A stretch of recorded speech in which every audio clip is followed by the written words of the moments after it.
세상의 모든 지식 언더스탠딩. 화면에 보시면은 이제 그래프가 두 개가 있습니다. 왼쪽 그래프 같은 경우는 아시아 국가들, 옛날 아웅다웅하는 국가들 어떻게 보면인데 제일 아래쪽 0점대 한참 내려간 국가가 대한민국입니다. 왼쪽 지금 여기가 우리가 지금 공식 통계로 작년에 0.72 정도 나왔죠. 올해는 0.65 나올 거라고 이제 하는 거고 0.5까지는 아마 금방 갈 것 같아요. 그런데 이제 1점대가 여기인데 1점대 밑으로 온 친구들이 좀 있습니다. 요 우리랑 같이 해가지고 지금 이제 0.9를 넘어서 0.8대로 들어온 친구가 대만입니다. 대만 같은 경우도 2021년부터 1점대 밑으로 이제 내려왔어요. 그래서 21년, 22년, 23년 지금 3년 연속으로 0점대로 내려가고 있죠. 그리고 그 위에 주황색으로 표시되어 있는 요 라인 같은 경우는 우리나라 분들이 좋아하는 나라. 우리가 이 나라처럼 돼야 돼라고 하는 싱가포르입니다. 싱가포르. 싱가포르도 이제 2023년 웰컴 투 제로 클럽입니다. 0.98 정도까지 이제 아마 내려왔을 거예요. 야, 저기도 되게 낮은 나라였는데. 그렇죠. 원래도. 싱가포르 같은 경우도 상당히 버티려고 그동안에 많은 노력을 이제 해와서 나름 성과가 있었다라고 싶었는데 여전히 쭉 무너지는 이제 이런 상황을 이제 저걸 보니까 무슨 특별히 소득 수준으로 순위가 매겨지고 그런 것도 아니네요. 뒤에서 말씀드리겠지만 약간의 공통점은 있어요. 이 아시아 국가들이 선도하고 다른 국가들이 따라오는 이런 체제죠. 그리고 제일 위에 저 위에 있다가 급격하게 같이 지금 내려가는 국가 중국입니다. 중국. 중국 같은 경우는 2023년에 합계 출산율이 얼마인지는 정확하게 아직 안 나왔어요. 근데 대략 1점대 살짝 넘는 뭐 1.04 정도가 아니었을까라고 이야기 나오는 거고. 올해 늦어도 내년이면은 0점대 저기도 이제 가는 거죠. 저기도. 그럼 제로 클럽은 저 소개해 주신 저 네 나라예요, 지금? 지금 현재 세 나라. 한국, 대만, 그다음에 싱가포르. 여기까지. 중국은 이제 예비 국가.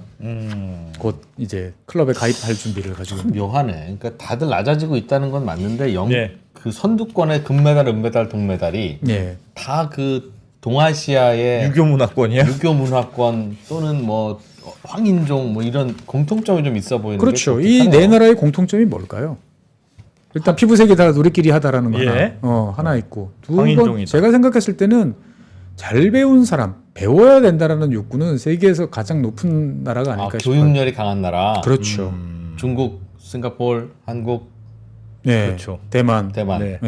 어떻게 보면은 좋은 인적 자원을 아낌없이 갈아 넣어서 지난 80년 동안 성장을 해가지고 늪지대에서 싱가포르는 세계의 선진국이 됐고 사람이 무기가 된 나라. 그렇죠. 사람이 무기로 돼서 여기까지 온. 중국 같은 경우도 뭐 이미 우리가 잘 보고. 그러니까 어떻게 보면 인적 자본으로 성장했던 나라들이 가장 먼저 어떻게 보면은 출산율을 낮추고 있다. 라는 명제를 하나 제시를 해볼 수가 있는 거죠. 보면은. 그러니까 우리는 어떻게 보면은 그 인적 개발 지수라고 그래가지고 사람을 교육을 시키고 뭔가를 하면 좋다. 그렇잖아요. 좋은 거잖아요. 그래서 그렇게 가야 된다고 생각을 했는데 이게 어디 적정선이 있는 거 아닌가? 뭔가 선이 있는 것 같다.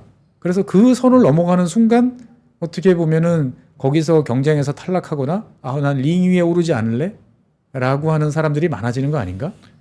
경쟁이 세계에서 경쟁이 제일 치열한 나라라고도 보시는군요. 그렇습니다. 그래서 뭐 나라가. 어떻게 보면 인구 밀도를 가지고 말씀하시는 분도 계시고 여러 가지를 가지고 이제 이야기를 하는데 제가 생각했을 때는 일단 제로 클럽은 어떻게 보면은 교육에 특히 대학이라는 거에 목을 매는 비중이 높은 나라라고 이제 볼 수 있지 않을까라고 이제 한번 생각을 해봅니다. 보면 물론 경쟁 강도가 높은 나라들. 그렇죠. 그러니까 여기 왜 일본이 없어라고 생각하지만 사실 가만 생각해 보면 일본은 이제 아주 처음서부터 유치원 때부터 뭐 와세다 재단이 운영하는 유치원에 가면 그냥 쭉 가는데 그냥 뭐 너는 그렇게 가는 거야라고 생각하고 정말 학교에서 공부 잘하는 몇몇 친구들이 그래 너는 열심히 해봐. 우리가 잘 놀아줄게. 애니메이션 보면 그렇지 않습니까? 그래서 야, 쟤 동경가. 막 축하해주고. 나머지 친구들은 동네에서 그냥 살고. 동네에서 평범하게 사는 거에 대해서 별로. 이거 우리랑은 많이 다르지 않습니까? 보면은. 저게 대학 진학률과 비례하거나 일치하지는 않죠? 명확지는 않은데 중국 같은 경우는 대학 진학률 아직 높지는 않다고 하니까. 그렇죠. 그러니까 제가 생각했을 때는 사회적 프레셔가 그렇게 가해지는. 뒤에 다시 또 말씀을 드릴 텐데. 저는 교육열이 뛰어난 나라들이 그렇다고 하길래 교육열이 뛰어난 바람에 교육을 많이 받고 교육을 많이 받아서 똑똑한 나머지 이건 안 좋은 방향인 것 같아요. 그렇죠. 출산을 하는 건 좋은 일이 아니야. 그것도 그것도 영향이 있다고 빨리 생각해요. 깨어서 그렇죠. 인지하고 네. 그래서 출산율이 낮아지는 거 그렇죠. 아니에요? 부모님이 나 때문에 어마어마하게 교육도 많이 시키고 돈도 많이 쓰셨는데 뭐 꼴랑 해봐야 산업이 이렇게 살고 있어. 예. 부부가 다 그렇게 살고 있는데 굳이 우리가 또? 라고 생각하는 커플들 주변에 많습니다. 보면은. 그래서 보통 우리는 이제 이런 이야기를 하면 저출산 이야기를 하면은 대책을 잘 세워야 돼. 예. 뭔가 북유럽에서 나오는 것처럼 그렇게 가족 친화적인 정책을 잘 쓰면 우리도 올라갈 수 있는데 왜 그렇게 못하느냐라고 타박을 무진장 많이 합니다. 예. 근데 오른쪽 그래프를 한번 보실까요? 오른쪽 그래프를 다시 이제 보여주시면 여기는 제가 북유럽 국가들만 한번 뽑아봤어요. 예. 예. 제일 밑에 이렇게 쭉 떨어진 나라 보면 우리보다 많이 높습니다만 여기는 핀란드입니다. 휘바휘바의 나라. 예, 핀란드예요. 핀란드가 지금 이제 1.3대가 무너져서 1.2대까지 지금 훅 빠졌어요. 예. 2021년 같은 경우는 1.5 좀 안 됐는데 좀 내려왔죠. 여기서는 제가 한 5년만 그랬는데 이게 사실은 핀란드가 요즘에 되게 이 유럽 국가들한테 충격을 준 게 뭐냐면은 10년 전에 그러니까 10년 전이면은 이제 2014년, 13년 이때는 1.8 정도 찍었어요. 야, 그렇게 높았어요? 1.8을 찍던 나라가 10년 만에 3분의 1이 그냥 날아가 버린 거예요. 근데 전 세계에서 가족 친화적인 정책으로 꼽으라 그러면 핀란드는 적어도 세 손가락 안에 들어간 나라거든요. 예. 네. 근데 애를 안 낳는 거예요. 그래도 예. 그래서 이게 이제 어마어마한 충격을 줬고 사실 나머지 국가들도 제가 다 일일이 찾아봤는데 다 똑같습니다. 스웨덴도 역대 최저 출생, 덴마크도 역대 최저 출생, 예. 노르웨이도 역대 최저 출생. 이보다 더 출생아가 적었던 적은 없어요. 근데 그래프로 보면 계속 내려가는 방향인데요. 그냥 네. 아예 계속 내려가는. 그렇죠. 그러니까 핀란드가 먼저일 따름이지, 좀 정도가 심할 따름이지, 나머지 국가들도 다 비슷하게 간다라고 이야기를 하는 거죠. 근데 이제 핀란드 같은 경우는 전 세계에서 가장 그런데 많이 쓰는 나라잖아요. 그러다 예. 보니까 핀란드에서는 어떤 이야기가 나오냐면 가족 친화 정책으로 출산율을 돌려놓는다는 거는 그거는 어불성설이다. 가족 친화 정책이라면 이를테면 어떤 이를테면은 거냐니까? 넉넉한 육아수당, 육아수당, 네. 육아수당, 넉넉한 육아휴직, 육아휴직, 애 타가소, 기르기. 예, 뭐 이런 것들. 그러니까 애를 키우기 좋은 사회를 만들어 줬을 때 어떻게 보면 사람들은 거기에 반응을 해서 애들을 더 낳을 것이다. 라고 했는데. 생각을 했는데 그래서 자기들은 어마어마한 돈을 부어놓고 그동안에 성과도 좀 있다고 생각을 했는데 냉정하게 평가하는 이 스웨덴 사회학자나 이제 이쪽 분들은 아니다. 저도 그건 아니라고 생각합니다. 라고 이야기를 합니다. 그래서 그런 이야기를 해요. 그럼 핀란드에서는 누가 애를 낳냐? 그러면 농반 진반이에요. 일단은 대학을 나오고요. 네. 그 다음에 부모님의 경제적 도움을 받을 수 있고, 네. 예. 그 다음에 좋은 직장에 취직을 해 있고, 예. 예. 그다음 파트너가 있고, 파트너라면 결혼할 사람이 이미 성적 파트너. 성적 네. 파트너가 있고, 예. 그러니까 이것도 고기도 먹어본 놈이 먹는다고. 안 하다가 갑자기 예. 하기는 쉽지 않다라는 거죠 보면은. 사귀던 남친 여친이 있어야 그렇죠. 한다. 예. 계속 뭐 파트너가 바뀌더라도 그러다가 결혼하는 그러다가 거지. 결혼하는 거지. 어느 나는 날 10년 뭐 동안 이렇게 솔로로 이렇게 있고 그러면 안 된다. 안 되다가 갑자기 하는 거는 이거 안 된다. 그렇지. 이 조건을 엔드로 갖춰야 된다는 거예요. 다 네, 다 다. 갖춰야 된다. 네. 얼마나 되겠냐? 핀란드에서도 그런 사람 별로 없다라는 거예요. 그리고 특히나 이제 핀란드에서도 이제 여성들의 대학 진학률이 높아지고 예. 그러면서 여성들 입장에서 봤을 때도 내가 부모들한테 도움을 받아서 좋은 교육을 받고 관심을 받고 그래서 내가 대학에 갔어. 그러면 좋은 직장, 월급은 많이 주는 직장에 취업을 해야 되잖아요. 예. 그러면 취업을 하면 내가 높은 임금을 받을 때까지 열심히 성취를 해야 돼. 그리고 성취를 해서 뭔가 이제 어느 궤도에 올랐다라고 생각하는 시점이 언제냐? 핀란드 기준으로 보면 43살이래요. 여성이. 네. 대충 이뤘다고 느낄 때가 43살이다. 네. 그러면 그때까지는 여유가 없다는 뜻이겠네요. 그렇죠. 생물학적으로 그러면 이제 더 이상 뭘 할 수가 없는 나이가 도래한다는 거예요. 골치 그렇지. 그러니까 어떻게 보면 회사에 갔을 때도 널널한 회사라기보다는 그런 직장들은 알게 모르게 다 프레셔가 강하고 예. 성과 지향적일 수밖에 없잖아요. 그러면은 그런 회사 갔을 때 내가 갑자기 누구랑 결혼을 해. 이건 상당히 큰 리스크라는 거죠. 나의 커리어 관리에 있어서. 그렇죠. 그 다음에 출산을 해. 예. 이거는 더 큰 이제 어떻게 보면 아무리 뭐가 제도가 잘 돼 있어도 암묵적으로 봤을 때는 내가 뭔가 성취를 하는 데는 그러네요. 디스어드밴티지가 작용할 가능성이 높다라고 보는 거죠. 보면은 그렇기 때문에 나는 안 하고 싶어라고 생각을 하는 거고요. 여성들이 이런 식으로 가다 보니까 핀란드 남성들 같은 경우는 현재 고등학교를 졸업한 대졸자가 아닌 예. 고등학교 이하의 학력을 가진 사람들 중에 대부분은 지금 10년째 뭐 파트너가 없다든지 아예. 예. 그 진짜 그러니까 어렵네. 어떻게 보면은 그런 전체적인 상황을 지켜본 이제 핀란드 입장에서 봤을 때 보면 예. 가족 친화 정책을 하는 건 계속하지만 이거를 더 한다고 해서 과연 좋은 성과가 나올까라는 거에 대해서는 지극히 회의를 느낀다. 어떻게 보면 이 전체적인 사회가 빡빡해지고 예. 커리어 내가 중요해지고 내가 투자를 받은 만큼 나도 더 좋은 성과를 내야 되고 라고 하다 보면 그 중에서 우선순위에서 첫 번째로 탈락하는 건 아이, 두 번째는 결혼 이런 식으로 간다라는 거죠. 예. 질문이 있습니다. 근데 박사님 뭐 개인의 성취 욕구도 있고 뭐 있겠습니다만 그 육아를 하는데 그 비용이 많이 든다는 것 때문에 네. 부유한 사람이 애를 낳으려고 하고 네네. 그러니까 예전에는 그냥 다 많이 낳았는데 부유한 사람이건 즉 월급이 작은 사람이건 다 애를 낳는데 네. 지금 월급 작은 사람이 안 낳으려고 한다는 건 네. 육아 비용이 많이 든다는 뜻이지 않습니까? 그렇죠. 그럼 육아 비용 근데 그러니까 핀란드의 정책이라는 게 육아 비용을 좀 줄여주는 정책 아니에요? 이런저런 뭐 넉넉한 수당을 주고 뭘 넉넉한 해야- 육아 수당을 주고. 예. 그래서 효과는 있어요.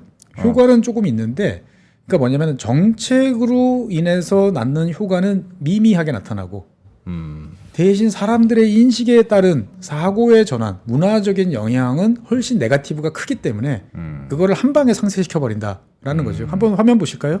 예. 화면 보시면 지금 이제 파이낸셜 타임즈에서 이제 나온 건데 예. 왼쪽은 정책을 통해서 출산율에 얼마나 영향을 미치나를 분석을 한 거예요. 한 예. 20 몇 개 나라 정도를 이제 분석을 한 거고 오른쪽은 문화적 요인에 따라서 출산율이 어떻게 낮아지는가를 어떻게 변화하는가를 이제 검토한 거예요. 네. 그런데 우리가 뭐 보통 이제 R 스퀘어 값이라고 그러죠. R 제곱값이 이게 이제 상관계수가 어떻게 그렇죠. 되냐? 예, 이거는 인과관계는 아니고 예. 상관계수로밖에 이제 판단할 수가 없는 거죠. 예. 그래서 보통 이제 뭐 학문에 따라 다르지만 자연과학 기준으로 봤을 때는 그래도 한 0.45는 넘어야 이게 뭐 그래도 좀 이야기를 좀 뭐 비벼볼 만하다라고 이야기를 하죠. 제일 왼쪽 상단에 있는 게 이제 말씀하신 그겁니다. 넷 차일드 케어 코스트예요. 그러니까 전체 평균 급여에서 육아 수당으로 지급되는 비중이 얼마나 되느냐. 예. 딱 말씀해 주신 그거잖아요. 내가 이를테면 월 급여를 내가 250만 원 정도 평균이다 그러면 한 달에 25만 원 정도를 받으면 10% 정도의 이제 육아 수당을 받는 거죠. 네. 그랬을 때 높아지는 게 어느 정도냐면은 없을 때 1.4 정도라고 그러면은 약간 올라간다라는 거예요. 예. 그래서 뭐 올라가긴 올라가요. 올라가긴 올라가는데 그러나 이거를 상관계수가 얼마? 상관계수로 따져보면 0.16 정도. 0.16. 0.16 정도라면 자연과학에서는 이거 관계가 없는 거지. 이거 있다고 보기가 어려워라고 예. 이야기를 한다는 겁니다. 그다음에 두 번째로는 이거는 뭐냐면은 그 유급 휴직이죠. 예. 그러니까 육아휴직. 육아휴직. 육아휴직 기간을 많이 주면 몇 주나 주면 늘어나지 않을까라고 합니다. 그래서 이건 주당이에요. 그래서 50주입니다. 50주면 1년이죠. 예. 1년 육아휴직을 줘봐야 출산율은 전혀 변함이 없어요. 이거는 전혀 효과가 없네요. 네, 예. R스퀘어 값으로 보면 전혀 변함이 없어요. 와. 그러니까 이게 이제 인과관계는 아니고 상관관계라는 거를 계속 강조를 하는데 어떻든 간에 사회학적으로 분석을 해보면 정책적으로 봤을 때 바람직한 것을 쓸어넣는다 하더라도 그럼 그러니까 이를테면 사람들한테 육아휴직 1년 더 주면 아 내가 애를 더 잘 케어할 수 있으니까 애를 낳을 것 같아 예. 라고 생각하지만 실제로 여러 가지 지표를 가지고 조사를 해보면 영향력은 거의 없다 라고 볼 수 있는 거죠. 그러니까 물론 태어난 애들을 잘 키울 수는 있겠죠. 예. 그런데 그것 때문에 내가 마음을 바꾼다든지 그렇진 그런 않다. 영향력은 0이다 야. 라고 이제 보이는 거고 군대 보급품이나 식사의 질을 높여준다고 해서 군대 가길 좋아하느냐? 군대 가기를 좋아하는 비율은 올라가지 않는다. 네. 물론 군대 왜 가기 싫어라고 하면 다양한 불만들 중에는 있긴 부실한 있으나. 식사와 부실한 보급품이 있긴 있겠으나 그렇죠. 그러니까 이제 그리고 이제 뭐 아동마다 이제 아동 친화적인 정책으로 직접적으로 돈을 이제 육아 수당 주는 거 말고 여러 가지 이제 국가적인 정책으로 돈을 더 지불한다라고 하면 그것도 이제 뭐 $5,000, $10,000 이렇게 해도 0.12 정도예요. 그러니까 0.1 이상의 상관관계를 보여주기가 어렵다. 돈으로는 네, 그렇죠. 뭐 해결이 잘 안 되는군요. 예, 맨 밑에 좌측 제일 하단에 있는 부분입니다. 예, 아이들 그러니까 그 가족 친화적인 정책으로 아이당 이제 얼마나 정책적으로 돈을 쓰느냐. 어허. 그래서 이제 5,000달러, 이제 10,000달러 5,000달러 줬을 때 10,000달러 예, 줬을 좀 때. 늘어나긴 늘어나는데 예. 이게 이제 상관관계로 보면은 0.12 정도니까 이거를 썼다고 해서 정말 늘어나는 거 맞냐? 아. 라고. 그러네. 그러니까 얼핏 보면은 늘어나는 것 같아요. 예. 같기는 하지만 그렇게 꼭 정말일까? 라고 이제 하는 거죠. 그러니까 그러니까 저렇게 안 줘, 그러니까 주면 늘어난다는 게 아니라 안 줘도 높은 나라도 있고 그렇죠. 줘도 낮은 나라가 있으니 정책에 따라서 출산율이 바뀌는 것은 매우 미약한 효과 내지 야, 그러네. 입증하기가 상당히 곤란한 거 아닌가? 예. 라고 이제 보는 거죠. 예.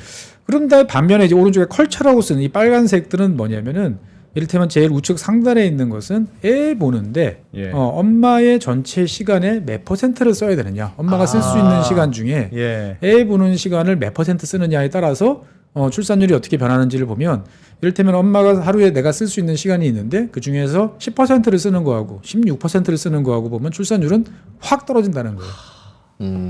그러니까 어떻게 보면은 엄마가 애한테 들어가는 시간을 많이 쓰는 나라면 오히려 출산율이 올라갈 것 같은데 네. 거꾸로 떨어진다라는 거예요. 힘들다고 생각한다는 그렇죠. 거군요. 예, 그래서 이거는 알스케어 값이 0.35예요. 매우 그래도 상관관계가 있다. 여기에 상관관계가 있는 거고. 있다라고 이제 볼 수 있는 거고. 시간이 엄마 늘어났죠? 손이 많이 가는 육아 스타일인 나라는 예, 잘안 날라고 안 날려고 하는 거. 겁내는 거지. 그건 이해가 그렇죠. 됩니다. 그건 예, 당연히. 그러니까 애를 하나 낳다가 야 너무 힘들어. 그럼 둘째 안 나면은 기본적으로 1이잖아요. 예. 예. 그러면 이제 그 옆에 있는 사람들은 난 무서워서 난 아예 안 날 거야. 네. 라고 해버리면 0점대로 훅 떨어져 버리는 거고. 그 다음에 두 번째, 우측 두 번째 다시 한번 그래프 보실까요? 여기 보시면 이제 학생들이 3시간 이상 숙제를 하는 비중.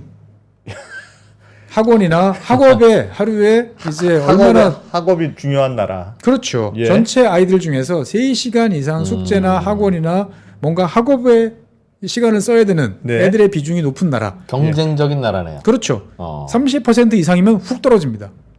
그러니까 애들 학원 보내고 애들 숙제 많이 내주는 나라일수록 출산율이 떨어지는 거는 이거는 0.44니까 사회과학에서 보면은 매우 높은 거예요. 그러네요. 그러네. 와. 예. 그냥 1시간 늘어날 때마다 그냥 쭉쭉 떨어지는구나. 그러니까 이게 사실은 위에 방금 위에 보여드렸던 우측 첫 번째 그래프. 엄마가 애들한테 쓰는 시간하고 밀접하게 관계가 있는 거죠. 학원 가라고 잔소리도 해야 되고 숙제했냐고 체크도 해야 되고 힘든 거예요. 애도 힘들고 엄마도 힘들고. 힘들죠. 예. 그 다음에 이제 올라가는 유일한 이 문화에서는 뭐냐면은 커플로 지내는 젊은 커플의 이제 비중이 얼마나 되느냐. 이건 당연히 올라갈 수밖에 없죠. 그렇겠네요. 네. 요건 뭐 그렇죠. 짝이 그러니까 있어야 뭐 출산을 할 테니까. 맞습니다. 그러니까 이제 이건 이야기하는 건 뭐냐면은 정책으로 저출산을 극복한다는 것에 대해서 우리 한번 다시 생각해 봐야 되지 않냐라는 어떤 그러한 반증인 거죠. 정책은 소용없다. 그러니까 소용없다라기보다는 효과가 상대적으로 낮다. 이걸로만 보면 그렇죠. 정책이 오히려 포커스를 해야 되는 거는 미팅을 자꾸 주선하고 교육 숙제를 줄이고 그렇죠. 그런 게 중요하네요. 맞습니다. 엄마가 육아할 수 있는 시간을 줄여주고. 그렇죠. 그러니까 엄마가 사실은 저도 애를 키우면서 첫 번째 제가 큰 애가 2007년에 태어났는데 예. 그 당시에 제가 뭐 육아 뭐 관련한 걸 보면서 제가 그때 어떤 생각이 들었냐면은 자학 육아가 되게 많구나. 힘들게 키울수록 애를 잘 키운다라는 거에 대한 무슨 배틀을 하고 있어 인터넷 보면은. 그러니까 이를테면은 뭐 엄마 저지 안 나오면 당연히 뭐 분유 먹을 수도 있지. 예. 분유 뭐 편하게 타려면은 생수 뭐 해가지고 그냥 찬물 더운 물 딱 비율 맞춰가지고 탁탁 하면은 금방 딱 되지. 예. 어떻게 애한테 그렇게 줘? 좋은 분유를 줄 거면은 생수를 잘 끓여서 차곡차곡 시간에 맞춰서 딱 온도를 맞춰서 그 타임에 다 줘. 무슨 귀신 신화학과 먹는 소리야? 필요 없어. 저는 그래가지고 그냥 막 해가지고 제가 줬어요. 예. 그러면서 그때 육아 서적이라든지 육아 인터넷에 나오는 걸 보고 이거는 내가 더 고난의 행군을 하니까 예. 나는 더 애를 잘 키우는 거고 이거는 내가 인정받아야 돼. 아니 무슨 하소연 경진대회 하소연 경진대회 같은 야 이러면 안 되지. 그걸 법으로 막아야 되겠네요. 뭐 법으로 막을지는 모르겠으나 뭐 어떻든 간에 정책보다는 문화적 요인, 사람의 머릿속에 있고 피부로 다가오고 하는 게 야. 훨씬 더 크지 않냐 그 하는 말은 거죠. 그 예전 젊은이들과 요즘 젊은이들의 사고 방식이 달라진 게 저출산의 원인이지. 그렇죠. 뭐가 더 어렵고 한 거는 아닌 것 같아요. 저는 매번 얘기하는 게 집값 때문에 저출산이라고 얘기하는데 집값 싼 지방에서도 마찬가지잖아요. 출산율은. 그러니까 이제 이를테면은 집값이 내려갔을 때 이를테면 하나 가지던 사람은 둘을 쉽게 낳을 수 있어요. 제가 봤을 때는 저는 그런 거 많이 봤어요. 이를테면 김포 신도시가 처음에 미분양으로 막 난리가 났을 때 네. 이제 서울 뭐 서부 쪽에 계시던 분들이 많이 가셨어요. 예. 갑자기 이제 15평, 뭐 12평 이런 게 계시다가 25평, 32평 이런데 전세 그 당시 이제 벌써 옛날 이야기죠. 김포신도시 입주한 지 얼마 안 됐을 때 전세금 1억 3천, 뭐 1억 4천. 그리고 좀 있으니까 가보니까 둘째, 셋째가 막 나와요. 근데 잘 지켜보면은 애가 없다가 난 사람이라기보다는 예. 애를 하나 원래 낳고 있었는데 여건이 좋아지니까 하나 더 낳아볼까?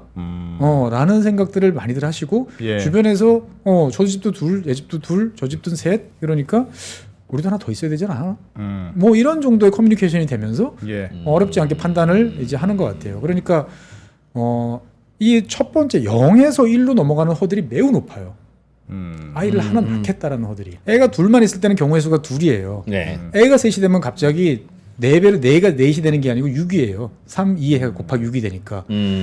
복잡도가 부부가 있을 때보다 3배가 증가해요. 그게 무슨 말입니까? 원래 이제 사람 사이의 관계라는 것들이 이렇게 예. 관계가 있고 이렇게 관계가 있고 아. 이렇게 화살표로 그려볼 수 있잖아요. 아. 예. 그러면 이제 그걸 수학적으로 보면 가족 구성원 간에 예를 들면 예. 싸우고 다투거나 갈등이 있을 수 있는 경우의 숫자가 경우의 수를 예. 그러면 애가 이제 둘이 되면 가족 구성원이 4이 되잖아요. 네, 그러면 4, 알겠습니다. 3이니까 12가 돼요. 애가 하나 있을 때보다 둘이 있을 때는 2배의 복잡성이 늘어나는 것뿐인데 예. 부부만 있을 때보다 애가 하나 생기면 갑자기 3배로 복잡성이 늘어나는 거예요. 예. 너무 힘들게 느껴지는 거예요, 사실은. 그렇죠. 예, 그러니까 거기다가 애한테 들어가는 케어의 수준도 높아져. 들어가는 시간도 많이 걸려. 그러면은 나 더 이상 못 하겠어라고 그러면은 둘째를 포기하게 되면 그냥 1인 거죠. 그 좀 듣기 불편한 얘기일지도 모르겠습니다만 예전에는 애 기르는 게 쉬웠냐? 네. 그럼 애를 기르는 게 뭐 그냥 0명이나 1명이나 2명이나 마찬가지였냐 하면 아니었을 텐데. 거기에 대해서 생각이 좀 다른데 그래프 네. 한번 보실까요? 예. 네. 과거 1960년대, 야 정말 옛날이다. 1960년대. 60년대에 애한테 이제 키우는 시간에 얼마나 들이냐. Average number of hours per day. 그렇죠. 하루에 엄마가 Mothers spend doing doing hands-on hand-on parenting. parenting. 예, 엄마가 그러니까 하루에 가정을 쓰는- 키울 때 밥도 해야 되고 빨래도 해야 되고 옛날에는 그런 거 다 직접 했어야 되잖아요. 네. 애를 키우는데 직접 들이는 시간이 얼마나 되느냐를 측정한 거예요. 그러면 우리 사우스 코리아 여기 코리아 있죠. 예. 1시간이 안 됐어요. 그 당시에 잘 사는 선진국들 뭐 캐나다 그다음에 독일 이런 나라들은 1시간 반 정도에서 2시간 내외. 네덜란드 같은 경우는 1시간이에요. 예. 60년 사이에 얼마가 올라왔냐면은 지금 우리나라 같은 경우는 전 세계에서 가장 많은 시간을 쏟아야 돼요. 4시간을 쏟아요. 예. 캐나다 같은 경우도 4시간대까지 올라갑니다. 다 4시간씩. 다 4시간 정도. 다 독일 같은 경우 4시간이네. 다 4시간이에요. 예. 그런데 이 나라들은 다 출산율이 지금 역대급 최저치를 계속 경신을 하고 있어요. 잉글랜드 같은 경우도 올해 최저치를 기록을 했습니다. 그런데 유일하게 출산율이 계속 1.8대를 굳건하게 유지하고 있는 나라, 제일 우측 하단에 있는 나라 있습니다. 프랑스. 프랑스는 예나보다 예나 지금이나 2시간 정도밖에 안 들여요. 진짜 이상한 어떻게 나라네. 그렇지? 방치예요, 방치. 프랑스는 예. 나도 중요해요. 부모들도. 아. 예. 그러니까 어떻게 보면은 자녀한테 해야 될 거는 해주고 예. 시스템적으로 하지만 사회적인 표준이 있으니까 그만큼만 하면 됐지. 저게 문화군요. 이만큼을 내가 더 들여서 뭐를 하겠느냐? 라고 그러면 프랑스 같은 경우는 은근히 이 유리천장이 높지 않습니까? 꽤 예. 있지 않습니까? 이를테면 그랑제골을 가야만 정말 사회에서 잘 나갈 수 있는 그러한 사람을 가는데 그랑제골이라는 것은 보통 사람들한테는 뭐 꿈도 안 꾸는 빨리 포기하게 된다. 그냥 그들만의 리그예요. 처음부터 사립학교로 해서 쭉쭉 그렇죠. 키워간. 프랩스쿨 뭐 이런 데 보내서 예. 그랑제골 걸려오면 거기는 우리 대치동 대학보다 제가 생각했을 때는 한 70% 이상 더 빠르고 더 강도가 세요. 그 정도 해야 이제 비벼볼 수 있는 수준이니까 대부분의 사람들은 그거는 아예 지우고 예. 그냥 우리끼리 이렇게 가는 쪽으로 가는 거죠. 그런데 그에 비해서 다른 나라들 같은 경우는 다 지켜보니까 대학에 간 친구들이 그래도 소득도 높고 대도시에 간 친구들이 뭔가 더 좋은 것 같고 예. 선망되는 일자리가 있는 것 같고 그러면 결국 우리 애도 어떻게든 대학을 보내야겠다라고 예. 생각들을 하는 비율이 높아질 수밖에 없는 이제 거죠. 프랑스는 그랑제꼴 아니면 대졸이든 고졸이든 막 그냥 다 거기서 거기에요. 그렇죠. 그 나라는. 네, 근데 프랑스는 특이하네요. 옛날부터 2시간이었어. 그렇죠. 지금은 조금 줄었지만. 그러니까 이제 프랑스 옛날 영화 보면은 딱 멋있게 차려입은 엄마가 유모차를 끌면서 담배를 피고 네. 와인 한 잔 들고 우리 같으면 기절할 노릇이죠 전먹이한테. 그렇지. 그런데 프랑스는 그게 뭐 요즘에는 이제 음주는 이제 줄고 담배도 이제 줄긴 했습니다만 예. 어떻든간에 너는 너 나는 너라는 문화 기본적으로 사회적으로 봤을 때 통용되는 스탠다드가 딱 있고 그것만 하면 된다. 그러니까 여기 보면 가운데 우리나라 분들이 좋아하시는 독일 한번 보죠. 네. 독일 같은 경우도 보면은 그 당시에 1시간 반 정도에서 지금 4시간대로 이제 확 올라왔죠. 원래 독일 같은 경우는 이제 대학은 필요한 사람만 간다. 김나지움에 간 사람들만 간다. 아, 그렇다면서요. 그랬죠. 고등학교 때부터 이제 그건 나는 고등학교 10살 10살 때부터. 10살 때 우리도 보면 4학년, 3학년에서 4학년 올라갈 때 선생님이 너는 김나지움, 너는 직업학교, 예. 이런 식으로 선택해주면 그냥 갔어요. 그런데 지금은 안 그래요. 어떻게든 대학을 가려고 합니다. 왜냐하면 대졸자들이 지식노동자들이 더 많은 돈을 벌고, 예. 그게 더 좋아 보이는 그런 움직임들이 강했다는 거죠. 더 이상 멜빵 바지 입고 내 시골 동네에서 사촌형, 아버지, 삼촌하고 같이 공장에서 일하는 거는 별로 매력적이지 않은 거예요. 예. 그러다 보니까 코로나가 오기 전 2019년, 2018년 이 2해 동안에 전 세계에서 가장 주택 가격이 많이 오른 도시 10개를 꼽아보면 독일 7대 대도시가 다 들어가 있어요. 베를린, 함부르크, 프랑크푸르트. 싸던 나라에서 갑자기 정상화되니까 그렇게 된 모양이네요. 아니요. 코로나 이전에. 이전에. 예. 그러니까 그 말은 뭐냐? 독일 청년들이 더 이상 동네에서 그냥 고등학교 졸업하고 직업학교를 가는 게 아니고 다 대도시에 와서 사무직 노동자를 원하고 그러다 보니 주택 가격이 올랐다. 그렇죠. 그러니까 어느 나라나 고학력자한테 고임금으로 접근할 경로들이 많이 열려 있었고 예. 그거를 목격한 사람들은 다 그 길로 달려가는 거고 그 길로 달려가려면 초반에 교육계 초반서부터 부모의 손이 많이 가고 투자가 많이 가고 내가 가지고 있는 한정된 재원을 집중 투자해야만 된다라는 거죠. 보면은 그거를 경험적으로 다들 터득을 한 거예요. 애 하나 기르기도 힘들다, 벅차다. 그렇죠. 다들 최선을 예. 다해야 하니까. 내가 애를 셋을 있는 것보다 예. 애 하나한테 총력을 기울여서 얘한테 더 좋은 거를 해주고 더 좋은 기회를 줘서 말이 얘 맞지. 인생을 행복하게 만들어주는 게 낫지 저 않을까? 말이 맞지. 라고 생각들을 하게 된 거죠. 전 세계적으로. 근데 그러니까 그 말은 예를 들면 프랑스의 경우는 육아의 시간도 있지만 약간 소득 격차가 좀 덜한 경우가 훨씬 덜할 것 같은데 일본도 왜 물론 뭐 격차 당연히 있겠습니다만 아르바이트를 해도 꽤 먹고 살만하다면서요. 편의점 뭐 알바만 해도 먹고 살고. 그렇게 따지면은 독일도 마찬가지고 네. 네덜란드 같은 경우도 그래도 마찬가지인데. 마찬가지인 거죠. 사실. 그러니까 그 부의 격차, 내가 받을 수 있는 교육에 따라서 벌 수 있는 기대 수익이 높으면 높을수록 글로 이렇게 향해 그렇죠. 가는 건데 네. 그게 좀 낮으면 네. 뭐 이거나 비슷하다고 그러니까 제가 봤을 때는 생각하면 소득도 소득이지만 저거를 내가 손을 뻗어서 내가 운동 열심히 해서 예. 높이뛰기를 열심히 연습해서 그거를 건드릴 수 있다고 생각하는 나라하고 그건 내가 꿈을 꿔봐야 안 되라고 생각하는 나라하고 안 된다고 생각하면 포기하고 또 아예 낳는다는 얘기죠. 그냥 그거는 다른 거고 우리끼리 재밌게 잘 살자라는 말들이 통할 수 있는데 그 대부분의 나라들은 다 고등교육을 확대를 하고 그 경로를 넓혀주려고 노력을 하고 예. 그런 식으로 다 왔지 않습니까? 이제 그럼 보면은. 개천에서 용이 잘 나는 나라가 출산율이 급격히 떨어진다는 거네요. 그렇지. 그렇죠. 결과론적으로는 보면 그렇게 이제 볼 수도 있다. 개천에서 다 용이 나도록 만들어 놓으니까 다들 그냥 뛰어가는 거지. 용으로 모든 뛰어가는 거지. 개천에서도 다 이제 용으로 향해서. 내 아이 한 명에게 집중해야 돼라든가. 그렇죠. 그러니까 어떻게 보면은 이제 아까 처음에 이제 그 뭐 K가 대한민국이 선도한다라고 그랬는데 예. 어떻게 보면 전 세계에서 우리가 한정된 자원을 장남한테 몰아주기를 하던 예. 애를 적게 낳아서 뭐 둘한테만 몰아주던 해서 암묵적으로 다 자식을 대학을 보내면 이게 좋은 거야 라는 게 전 세계에서 아마 가장 먼저 형성이 된 나라가 아닐까. 인간 대접 받으려고 그러면은 그렇게 가야 돼 예. 라고 했었고 거기에 맞춰서 1980년대 갑자기 졸업 정원제 이런 거 하면서 뭐 그 전까지 10% 중반이었던 이제 대학 진학률이 갑자기 30%. 예. 어느 나라보다도 우리나라가 빠르게 팽창이 됐고 또 때마침 이제 3조 호황 뭐 이런 걸 통해 가지고 그렇게 쏟아져 나온 대학생들이 좋은 일자리로 갈 수 있는 기회가 80년대 후반에 막 열렸잖아요. 예. 어허. 제 기억으로도 90년대 초반만 해도 지금은 상상이 안 되는데 교보생명 이런 데서 4자리 숫자를 뽑았어요.